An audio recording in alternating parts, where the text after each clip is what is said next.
Seja bem-vinda, seja bem-vindo ao programa Síndico Além da Gestão. Aqui nós discutimos estratégias na sua jornada para você se tornar um síndico indispensável. Eu sou Tatiana Ribeiro. Eu sou Johnson Rigueira. E o tema de hoje é: se quisesse aprender engenharia, eu teria estudado engenharia.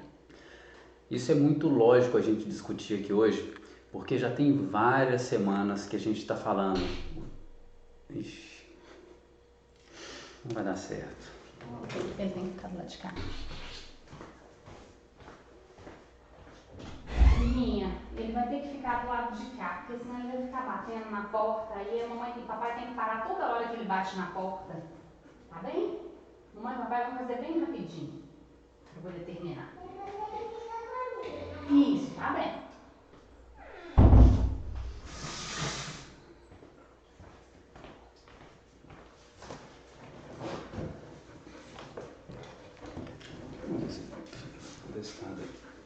Deita Deita lá.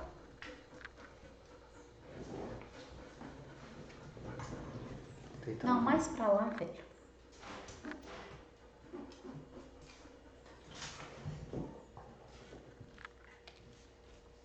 Peraí que aí eu... Vamos lá. Pera. Ali pega a respiração dele, fica muito forte. Vem cá, Raia, deita aqui, cara, ó. Vem cá, deita aqui. Vem cá, anda, deita aqui. Deita aqui. Vem cá. Deita aí, Santinho.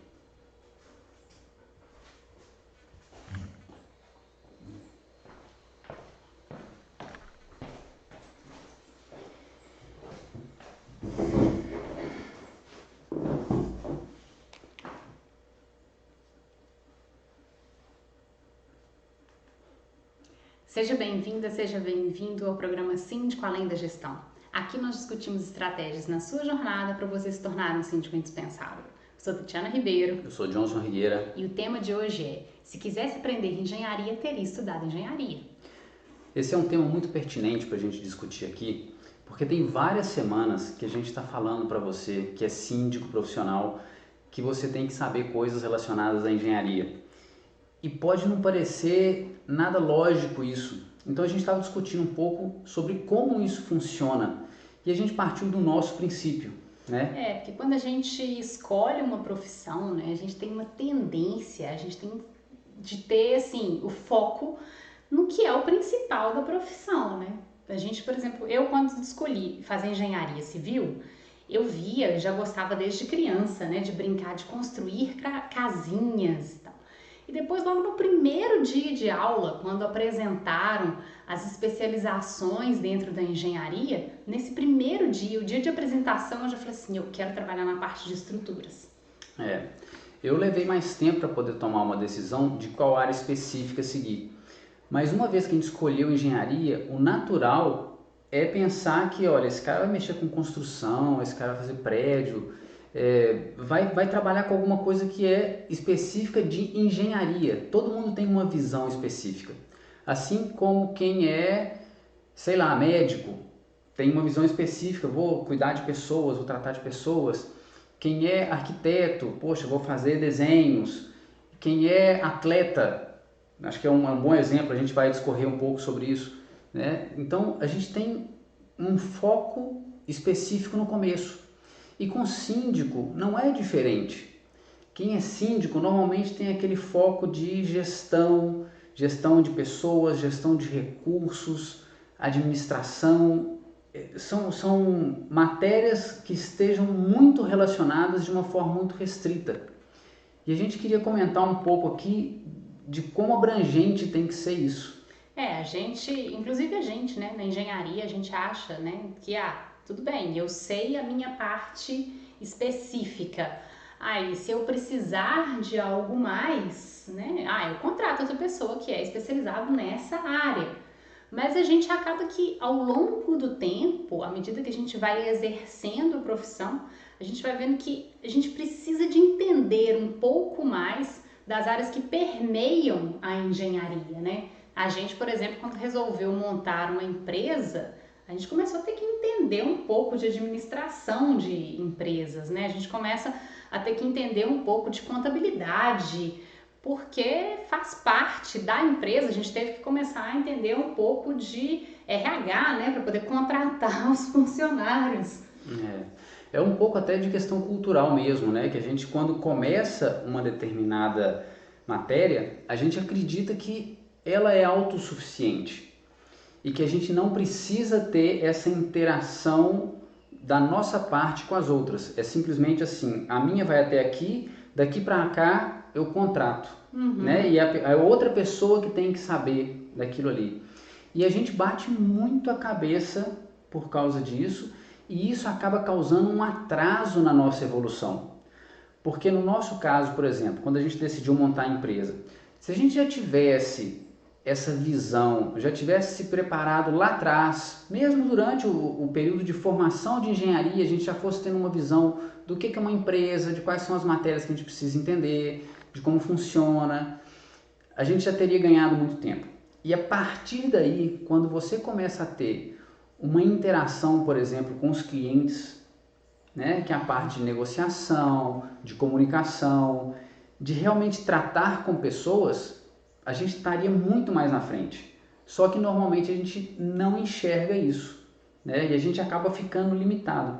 E isso faz toda a diferença, e a gente tem vários exemplos que a gente pode comentar.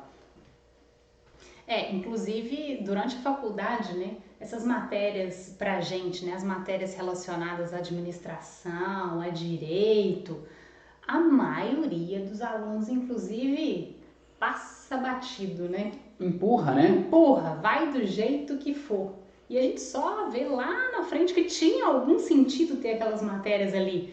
Mas a gente vai lá e enxerga depois, na hora que a gente está sofrendo ali fora, né? Pois é. E um exemplo que é muito claro para a gente, que a gente estava discutindo quando a gente estava preparando esse conteúdo, é a parte de esporte. Se a gente pegar o esporte há 30, 40, 50 anos atrás, como é que ele era e olha só como é que é hoje o atleta de elite, né? Vamos pegar o vôlei, por exemplo, ou o basquete. Eram pessoas esguias, altas, que se dedicavam a jogar. Simplesmente jogavam,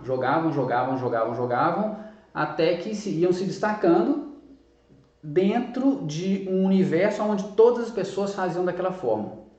Mas só que de repente eles começaram a ver, e principalmente os treinadores começaram a ver, que a partir do momento que o atleta começava a ter uma alimentação melhor, começava a ter um controle do sono melhor, começava a ter um desenvolvimento muscular melhor fora da área de atuação dele, que era o vôlei ou basquete nesse caso, o desempenho desse atleta começou a melhorar. E tudo bem, então a gente para pensar e fala assim, é só o treinador indicar e os atletas vão fazer. Mas só que tem uma grande diferença dos atletas que fazem o que mandam para ele fazer e o atleta que pega e tem consciência do porquê que é bom ele fazer aquilo. Esse cara vai se destacar mais ainda. E tem algumas áreas que começam a ser, inclusive, um pouco mais claras aí pro atleta, né? A parte da nutrição, a parte da musculação, ela tem mais a ver. Mas você tem também, né, os atletas que têm tratamento psicológico, né, o controle, acompanhamento psicológico, né? Esse é um pouco mais difícil, às vezes, do atleta entender. E aquele atleta que está lá simplesmente porque mandaram ele estar, ele não vai ter esse acompanhamento e um resultado tão positivo desse acompanhamento quanto aquele que entende que ele precisa. E aí ele se deixa acompanhar. E aí ele acaba tendo um desempenho melhor porque o psicológico dele também está cuidado, né? Não, faz realmente toda a diferença quando você sabe o porquê você está fazendo aquela ação, o porquê você está desenvolvendo aquela matéria fora da sua área principal. Se a gente pegar mais ainda a fundo, tem um esporte que eu considero muito interessante e que os atletas realmente se desenvolvem nessa área. Lançamento de martelo e lançamento de dardo. Os atletas começaram a entender a física da coisa, né? Relacionar o peso com a força do lançamento, e até aí parece tudo bem, mas eles começaram a entender a questão do ângulo de lançamento. É claro que tem um ângulo de lançamento ótimo em função da velocidade que ele gira para poder lançar o martelo. E ele tem duas opções. Ou ele aprende isso praticando, ou ele aprende estudando antes e aí dá uma justificativa do porquê fica mais fácil. É, igual a gente tem, né, um caso, uma estagiária, foi estagiária nossa, e ela dançava pole dance e depois ela acabou montando a empresa dela, né, criando a empresa para poder dar aulas. Ela entende a física do processo, né, a física da dança. Então ela acaba gastando muito menos energia, conseguindo fazer movimentos muito melhores e mais seguros, exatamente porque ela entende toda a física que está por trás da dança, né? Com certeza outras bailarinas iam se desenvolver tão bem quanto ela, que realmente ela é muito boa no que faz, tanto é que ela deixou a engenharia, até onde a gente sabe, e montou só as escolas de pole dance. Mas o fato dela entender a física, né, põe ela num centro de gravidade tal que facilita o movimento dela, que faz com que sobre energia para ela posicionar melhor os braços, ou sorrir, ou qualquer outra coisa. Seja, né? É totalmente diferente. Mas tá bom, e o que isso tem a ver, Johnson e Tatiana, com um síndico ter que entender de engenharia? Tem absolutamente tudo a ver. É porque, como o Johnson falou no começo, né? Você provavelmente escolheu a profissão porque você tem maior aptidão na parte de gestão, na parte de administração. E tá tudo bem. É o que a maioria dos síndicos escolheram a profissão por isso. A gente escolhe uma profissão onde a gente se sente bem, onde a gente tem maior aptidão. Tá tudo bem. E a maioria também pensa, então, que se eu tenho, então, que preciso ter uma demanda, se eu tenho alguma demanda na área de engenharia, eu contrato um engenheiro e está resolvido. Sim, isso está correto também. Só que as pessoas que entendem isso, não só na profissão de síndico, mas as pessoas que entendem que ter um conhecimento que vai além do conhecimento básico, né, da profissão dele, que todos esperam, porque é isso, todos esperam que um síndico tenha aptidão e consiga administrar, gerir bem um condomínio, né? A parte de administração é esperada. Então, quem entende que ter esses conhecimentos periféricos vão trazer vantagem, você vai se destacar no mercado, com certeza vai se destacar. Tem um conhecimento periférico que vários entendem, inclusive existem cursos específicos, né? São já cursos avançados, costumo dizer, né? Para síndicos na parte de direito, por exemplo. Isso é algo que vários conseguem enxergar que é benéfico, entender algo de direito além da parte administrativa do condomínio, né? É uma área específica, né? Direito condominial.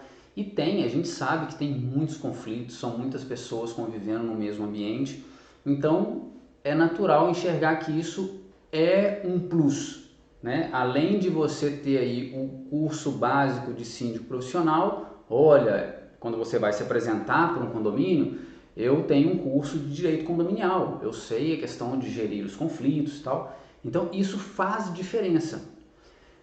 Mas só isso ainda assim é o que todo mundo enxerga. Ainda é uma questão de certa forma limitada. Quem enxerga que algo mais vai trazer vantagens, normalmente enxerga essa parte de direito, né? Agora, quem começa a buscar mais áreas que não são as lógicas, né? Vai conseguir se destacar mais, com certeza. A gente fez um conteúdo recente, né, falando das profissões que se esperam que o síndico tenha conhecimento. Tem uma parte do conteúdo que é uma parte séria, tem uma parte que é mais descontraída, mas não deixa de ter um fundo de realidade, porque lá a gente fala, por exemplo, que um síndico tem que ser psicólogo. Poxa, quem entende, né, dessa parte de como gerir, então, como que funciona a mentalidade das pessoas, os diferentes perfis de pessoas, vai conseguir gerir a parte humana do condomínio mais fácil. E do mesmo jeito, a gente está colocando aqui então a parte da engenharia, porque é algo a mais, é um diferencial. E quem tem esse diferencial vai conseguir se destacar mais no mercado, um mercado que está cada vez mais competitivo e mais profissionalizado. E aí a gente tem aqui vários itens que a gente decidiu colocar para mostrar como que o fato de você entender um pouco mais de engenharia pode te beneficiar nessa trajetória sua de ser um síndico profissional que vai efetivamente se destacar no mercado e que vai efetivamente ser diferente e que vai efetivamente ser indispensável para todos os condomínios aonde você trabalha. Ele traz vantagens não só para você, mas também para o condomínio, né? E um primeiro que a gente colocou aqui foi a questão de equacionar orçamentos, né? É comum solicitar orçamentos para fazer uma reforma, para fazer uma intervenção na edificação. E aí tem aqueles 3 orçamentos que podem estar alinhados ou podem ser orçamentos que um não tem nada a ver com o outro. Se você não tem conhecimento de engenharia, você não consegue ter o olhar crítico para pegar os orçamentos e falar, ele não tem nada a ver um com o outro, eu não tenho como comparar. Estou comparando laranja com banana, não tem como ser feito, né? Eu tenho que conseguir equalizar, colocar que todos falem a mesma língua para eu poder conseguir entender e julgar qual é o melhor orçamento para o nosso caso. Então, se você tem algum entendimento, você sim vai conseguir enxergar que aquilo não tem nada a ver um com o outro. E uma coisa que pode facilitar isso de você decidir por qual dos orçamentos você vai contratar é um passo antes saber qual profissional você vai contratar. Se você está seguindo a gente aqui há algum tempo, você já conseguiu entender que tem várias áreas da engenharia, vários profissionais diferentes e que cada um atua especificamente em uma determinada área. E se você contrata um cara da área A para te passar um orçamento do que é uma área B, esse orçamento ele pode até chegar na sua mão. Se esse profissional da área A não tem ética ou simplesmente se ele não entendeu o que você estava precisando, algum orçamento ele vai te passar. Só que esse orçamento pode não ter nada a ver com a realidade do que você precisa. E aí você vai acabar ficando despistado com relação a isso, você vai ficar perdido. Então, se você entende um pouco dessa área de engenharia, você já vai entender que tem profissionais diferentes e só o fato de entender isso já facilita o seu caminho. Porque isso já vai te direcionar a quais profissionais você vai solicitar o orçamento. Então, por exemplo, tem um problema de patologia na estrutura, né? Apareceu uma trinca, tem uma infiltração, alguma coisa desse tipo. Você já vai chamar só profissionais que são especializados na área. Então você pode aí, nesse caso, ter até uma diferença nos orçamentos, que é normal, né? Ter diferença nos orçamentos. Mas aí fica mais simples porque o escopo já vai ser mais parecido. Então aí você já tem mais condições de equalizar, mas você precisa de saber quem você tem que contratar, quem você tem que chamar para poder dar esse orçamento, né? E além disso, começar a entender dessa área te permite tomar o controle da situação e você planejar as suas atuações. Você vai conseguir fazer um planejamento das ações preventivas, você vai conseguir enxergar antes do problema acontecer quais são as ações que você precisa realizar para que os problemas efetivamente não aconteçam. E se por um acaso alguma coisa acontecer, você vai conseguir pegar ela no começo, né? Você vai ter mais sentido da urgência do problema. Porque normalmente hoje o que a gente vê é que os problemas são urgentes, vamos dizer assim, de forma imediata. Por quê? Porque os profissionais da área de síndico profissional só enxergam no momento que a coisa está muito crítica. E uma pessoa que tem um pequeno conhecimento, alguns meses, algum tempo antes que você vai pegar o problema, vai te economizar um monte de dor de cabeça. E já resolve muito, né? Uma coisa é você pegar um problema que já está a ponto, né, a iminência de ruptura, né, iminência de um desabamento. Não dá tempo de fazer nada, né? Agora, se você pega um tempo antes, se você consegue enxergar um tempo antes, dá para planejar, dá para fazer projeto, dá para tudo, dá tempo de tudo, né? E principalmente com relação à manutenção preventiva, quando você entende efetivamente isso, você entende o valor que é fazer a manutenção preventiva antes dos problemas estruturais realmente acontecerem, você consegue transmitir esse valor e esse sentido de urgência para os condôminos. E quando eles começam a entender isso, então sim você vai ter todas as facilidades para poder trabalhar num condomínio que dificilmente vai chegar a ter problemas estruturais. E com isso, né, se você entende também, você vai conseguir economizar muito dinheiro. Porque manutenções preventivas são muito mais baratas do que manutenções corretivas. E mesmo manutenções corretivas, se a gente compara uma manutenção corretiva inicial, digamos assim, uma manutenção corretiva mais avançada, uma manutenção corretiva inicial, ali os estágios iniciais do problema, ela também é muito mais barata do que uma manutenção corretiva aonde você já esteja ali em situação crítica com o prédio quase caindo.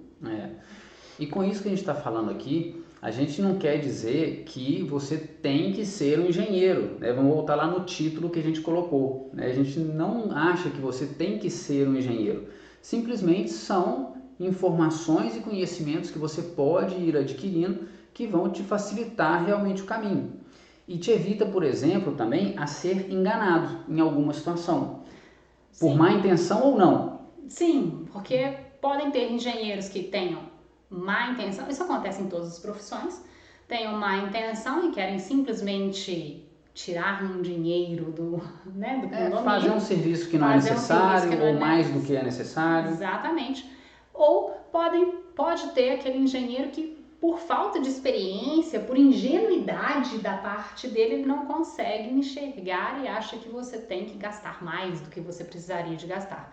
Então, se você tem algum conhecimento, né, já é mais fácil que o engenheiro não te engane.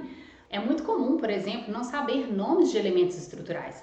E é muito diferente fazer uma recuperação, fazer um reforço numa laje, numa viga ou num pilar. E se você sabe o nome correto, por exemplo, desses elementos, na hora que você vai passar essa informação para o engenheiro já sabe que, poxa, estou conversando com alguém que entende, então eu não posso, né, inventar coisas por aqui, porque o outro lado sabe do que eu estou falando. Você já espanta o mau profissional. Espanta o mau profissional e você consegue uma parceria do bom profissional. Porque o bom profissional sabe que vai ser mais tranquilo trabalhar com você, é mais fácil ele te explicar as coisas, porque ele sabe que você vai conseguir entender aquilo que ele está te falando. É a mesma coisa de você ter um problema no carro e você sabe o que está acontecendo no seu carro. E aí na hora de você transmitir a informação para o mecânico vai ficar tudo muito mais fácil, né, dele resolver.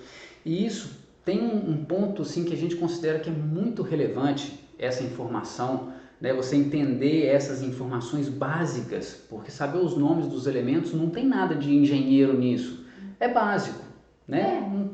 Não é nada complexo. É como aprender um novo idioma e aprender que geladeira, como que fala geladeira em inglês ou em espanhol ou em alemão. Realmente nesse nível, né? E é muito relevante isso quando você tem que fazer tratativas com as construtoras, porque quando você tem normalmente problemas ou dificuldades com a construtora, existe uma grande tendência dos profissionais da área de síndico profissional ou até da demanda, da solicitação dos condôminos, passa tudo para a construtora. E vamos ver o que ela resolve, né? E o que ela não resolver, aí a gente depois entra na justiça ou dá um outro jeito. E isso é inadequado. Acho que a palavra é exatamente essa. Porque se você entende um pouco das coisas, né, da área da engenharia, o que está acontecendo, você é um profissional capaz de conversar de igual para igual com a construtora e ela vai ser muito mais correta com você também, porque não vamos nos iludir.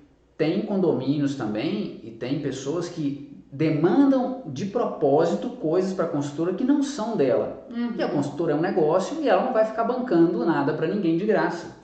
Mas se é uma construtora séria, ela vai te agradecer por transmitir para ela as informações corretas e ela vai sempre ter mais boa vontade de tratar direto com você. Claro, porque você vai conseguir julgar o que transmitir para a construtora, né? O que demandar dela, não no sentido de demanda judicial, mas o que solicitar dela, e sabendo também o que não é dela e o que não solicitar. É claro, quando cobram da gente, né, só aquilo que realmente é devido, a gente tem mais boa vontade do que aquelas pessoas que tentam empurrar tudo pra gente, mesmo as coisas que não são nossas, né? E também para alguns casos assim, onde os condôminos falam, né, não, manda lá para a construtora, deixa ela resolver. Você vai poder ser firme o suficiente para falar, olha, isso não corresponde à construtora, não tem o menor sentido eu mandar isso, e o máximo que eu vou conseguir fazendo esse tipo de cobrança é conseguir a má vontade deles. Para depois resolver o que efetivamente eles têm que resolver. Né? Além da vergonha que você acaba passando, né? Porque fica feio. E claro, né, entendendo um pouco mais também, você consegue transmitir com mais segurança para os condôminos qual é a situação, o que você precisa. Exatamente isso. No caso de cobrar alguma coisa da construtora, o que cobrar, você consegue transmitir isso, se você tem um pouco mais de conhecimento, né? A gente está falando sempre aqui relacionado com a estrutura do condomínio, né? Aumenta para você também te dar mais clareza das suas responsabilidades com relação à estrutura. O que é seu, o que é devido a você, o que é devido à construtora, o que é responsabilidade do condômino, o que é responsabilidade do condomínio como um todo. Isso te ajuda a ter esta clareza, porque nem todos os problemas que acontecem numa estrutura, num edifício, são culpa da construtora, são porque o projeto foi mal feito, são porque a construção foi mal feita. A construção, a gente fala, ela tem 3 etapas, né? A vida da estrutura, ela tem 3 etapas. É a parte de projeto, que é, né, devido aos engenheiros que fizeram o projeto, a parte da execução, né, a construção da edificação, que é devido aos engenheiros que executaram, né, normalmente a construtora, e a parte de manutenção, a parte de utilização e manutenção, que é a maior parte da vida da estrutura.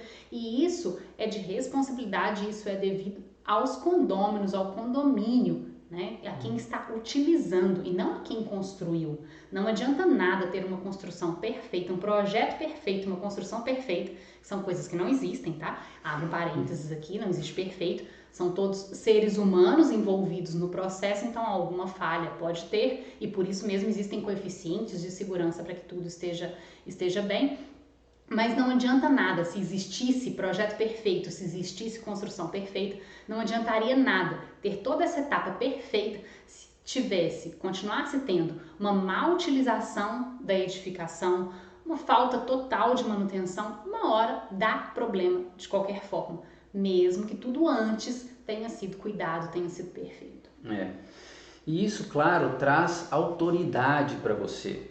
Autoridade não como a pessoa que ordena e que manda, né? Mas um auto-reconhecimento, um reconhecimento que os condôminos vão ter com relação a você de confiança, né? Uma autoridade que vai gerar confiança para você. É a autoridade de ser a pessoa que entende, que sabe o que está falando e que é a pessoa que consegue transmitir para eles, para a construtora, para o engenheiro que for contratado, né, para qualquer outro profissional que for contratado. E isso hoje, em assembleias que envolvem aí 1.000 pessoas, 1.500 pessoas, de grandes condomínios, faz muita diferença.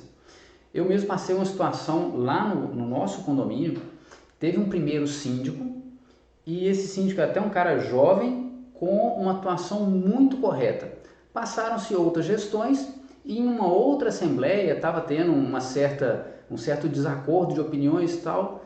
Eu fiquei impressionado porque a hora que esse cara pediu a palavra para falar, as outras pessoas realmente se calaram e queriam ouvir a opinião dele. Isso é o quê? Exemplo claro de autoridade. Ele fez uma gestão tão correta que gerou confiança das pessoas com relação a ele.